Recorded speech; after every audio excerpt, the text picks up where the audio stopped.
Okay, hi there boys and girls, and welcome back to the channel. Top 3 biggest mistakes in Blitz. This is obviously going to be my opinion.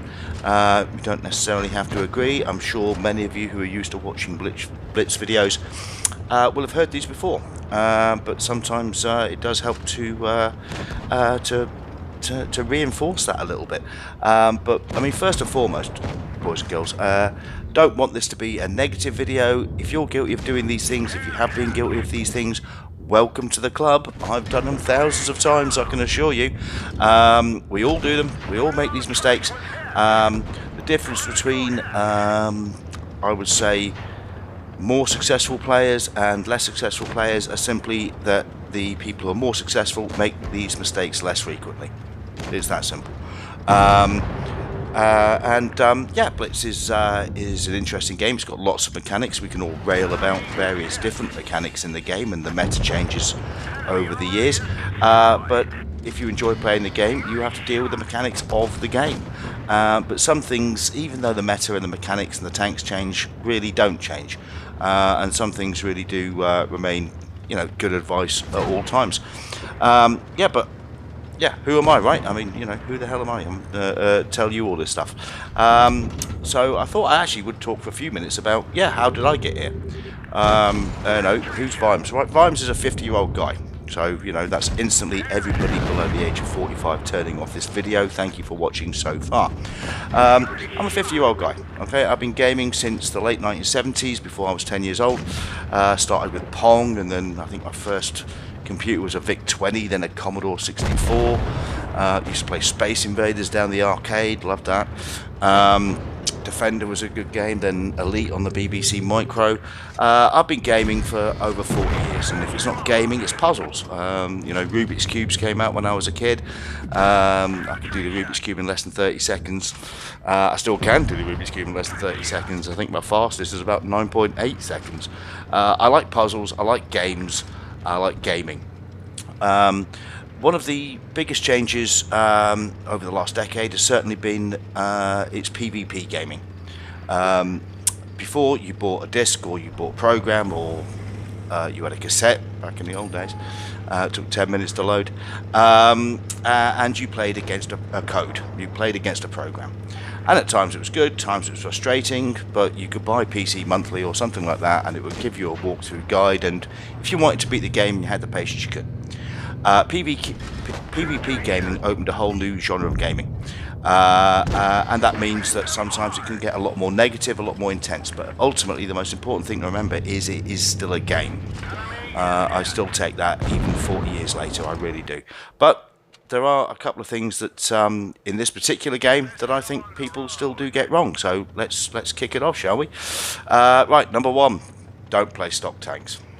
Just don't do it, guys. We all like to grind through the tech tree lines. We all want the next tank. We all think that, okay, I might suck in the tier 8 tank, I'll be better in the tier 9 tank. Don't drive stock tanks. Be patient, build up your XP, put the top modules on the tank. It's just not worth driving stock tanks. You're a drain on your team, you will lose more often than you win, and you won't enjoy it. And this is a good example. Now, I'm here with a player from GTC1, Abby. Now, Abby's not a bad player, 50% win rate player, thereabouts. Now, I'm driving a stock ARL44. Everything on it is stock, except, actually it's not, because I've still got the equipment modules on there. I couldn't actually take the equipment modules off, but it's all stock. Stock gun, stock track, stock engine. Abby's driving a fully stocked ARL44. My win rate is around 60%. On average, generally speaking, Abby's is around 50-odd%. And Abby hates driving heavy tanks. She's not a heavy tank driver. Now, I mean, look at this thing. It's turning like a barge. I've got no maneuverability, really. I'm doing my best to keep it angled, but I can't really even move side to side or jink as much as I'd like. And the whole point of this is to simply show that a fully stocked tank is going to beat you if you're driving if you're driving a stock tank. It just will. It just will. If I was in a fully stocked ARL44 and Abby was in a fully stocked ARL44, the likelihood is I would probably win the engagement. Abby doesn't like driving aerial 44s, and I have much more experience with the game, and this tank in particular. But in this particular case, and I think Abby's missed a couple of shots, and I've done my best to try and get the pens in, but you can see just how challenging this is. Driving a stock tank against a fully stocked tank is always going to be very, very difficult. It's just going to be tough, so don't do it. Don't do it to yourself, frankly. Don't do it to your team, don't do it to yourself. Be a bit more patient, build up your XP, and then drive the tank when it's how it should be driven, not straight away because I've got a new tank. I know it's an exercise in patience, it really is, but trust me, you really will appreciate it. I mean, on this particular engagement, I said, well, let's just go at each other and let's just have a brawl. Let's just have a trade fest. And as you can see, I mean, the rate of fire is bad. I've got hardly any ability to pen there. Abs over angles the tanks there, so I can at least get something through the side. But I'm still taken out pretty quickly. Don't drive stock tanks, it's just not worth it. So, number 2, know your role. Play it. You know, well, tank splits. We have TDs, lights, heavies, meds, right? And even within those roles, these tanks have different strengths and weaknesses. Some heavies are a bit faster than others, some have better armor than others, and obviously play the eccentricities of your tank. Get to know to play your tank. But surely we can all agree on what specific defined roles are. You know, light tanks should be spotting, and then potentially getting themselves out of harm's way. They shouldn't be getting into brawling situations, and should be sniping cross map. TDs should be pouring in huge amounts of alpha whilst taking cover. Heavies should be frontlining. They should be frontlining and angling up and taking some damage. That is your job. A heavy in a TD spawn, worried about getting hit, is absolutely useless to your team. All you've done is shown the other team that, well, we looked at it and there are 4 heavies on that team, but there's only 3 in front of us. So you are literally letting down your team by doing that, and you're playing the tank out of role. It is absolutely pointless. Don't go brawling in a light tank, don't go brawling in a TD. There are some exceptions, and especially if you're a good player, we've all pulled it off, but as a general proposition, it's just not a good idea. Now, here we are. I don't do particularly well in this game, get whacked fairly quickly. We've got 2 Death Stars on our team. They've been taken out fairly quickly because Death Star drivers can only do one thing, which is drive forward slowly, yell at meds to spot, and then get killed. Because they just can't wait to get their big lump of hash off. Fine. But as you can see now, we're starting to get hit from the side. Now, each team has only got 1 med on the team. Well, we've got a med, they've got a light. Their light is a Vickers. We know it's a dangerous tank. Now, I've driven up here to try and get these spots on all of these targets, because obviously we haven't got a light or a med that's going to get the spots, so the heavies have got to do their own spotting. That happens. Where's our med? Because we're starting to get farmed from the side now, which means these heavies are going to start push. Where is it? There we go. Another one comes in from the side.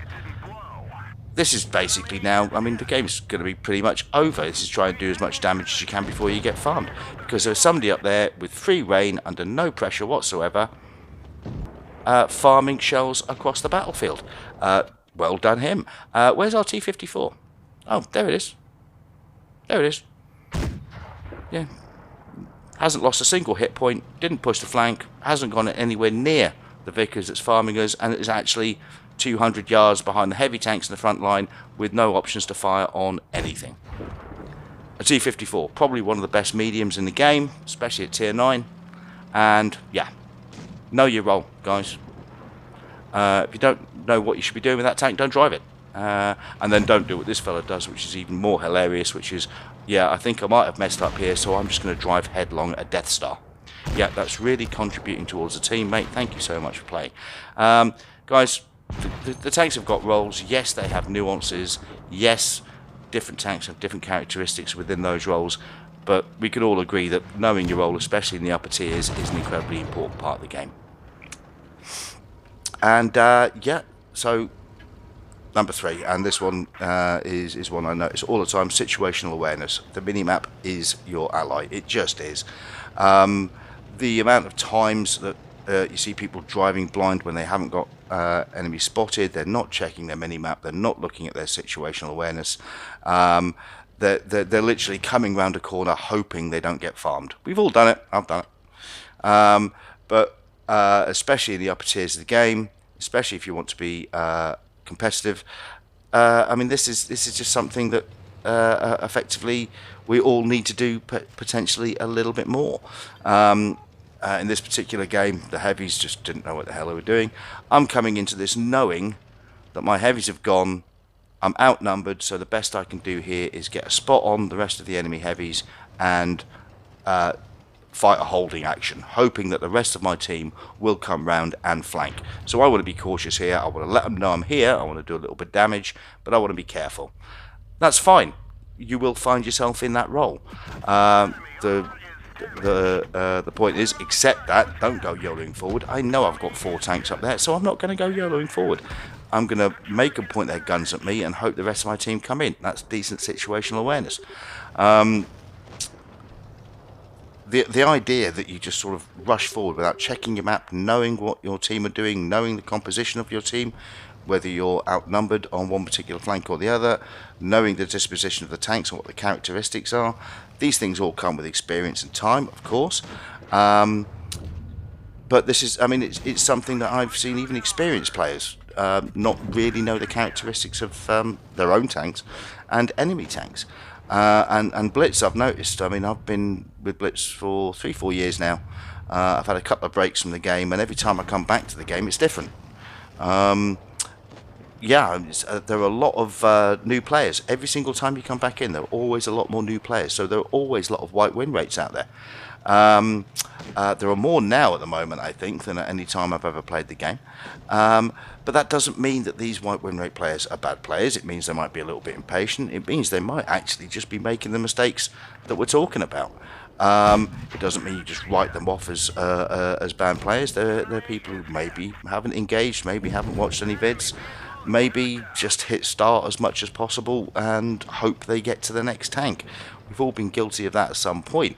But situational awareness, I think, has got to be one of the things that we look at. Now, if you look at this particular situation, there shouldn't be a way that we can lose this game, really.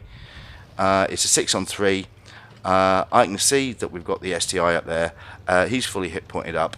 So if I can keep him engaged, get him into a one-on-one, keep him this side of the battlefield, because he's isolated off, that leaves the rest of 5 of my teammates to take out the other 2 tanks on that flank.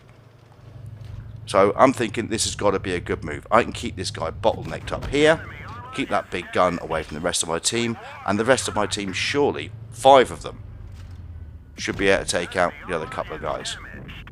And nobody else is watching that. Absolutely nobody else is watching that. AMX30B, who, quite frankly, yeah, sorry, the AMX here, the 5120, he, yeah, shouldn't be anywhere near this, frankly. Certainly not going face to face with an STI that's much higher hit points. Should have been using the speed to potentially get around the flank and use his hit points, the little that he had left, to help out his team in some meaningful way. And look at this. We're down to a 3-on-3 now. Now we're down to 3-on-2. I've done my job. I've kept this guy completely occupied. And we had 5 tanks there, and they couldn't take out 2 enemy tanks whilst I was keeping this guy occupied. I'm going to take care of this guy. I went into it with fewer hit points than he had, but I was still fairly confident that I could take him out. Still fairly confident that I could hold him up, which is what we're going to do. Yeah. I've watched this replay back a couple of times. Yeah, I make mistakes, of course I do.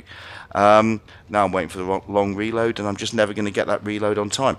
So we're going to lose this game. But there was a 5-on-2 majority to the right of my position on that flank. And because the guys weren't looking, because they didn't see it, because they didn't apply these rules, that was a ridiculous loss from what should have been a very easy win. Situational awareness, the minimap, it is your ally. Guys, use it. Just use it. And here's the last point, and this is really, really important. The best Super Unicorn players in the game, the pro players, the 70+ win rate guys, who only ever platoon up with other 70% win rate guys, they've got a 70% win rate. That means even these people, when they're platooned up, lose 3 games out of 10. So a third of the time, they lose a game. So be a bit kinder to yourselves and have a reasonable expectation of what your chances of success are. Nobody can expect to win every single game. Nobody can.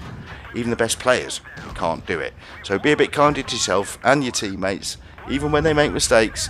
At the end of the day, I've been gaming for a very long time. As I said at the beginning, games are supposed to be fun. But we can all learn, we can all improve. Anyway, that was just a few of my thoughts. I just want to say thank you to everybody who's been on this journey with me so far. If you like the vid, subscribe, leave a comment. As always, guys, good hunting. Bye for now.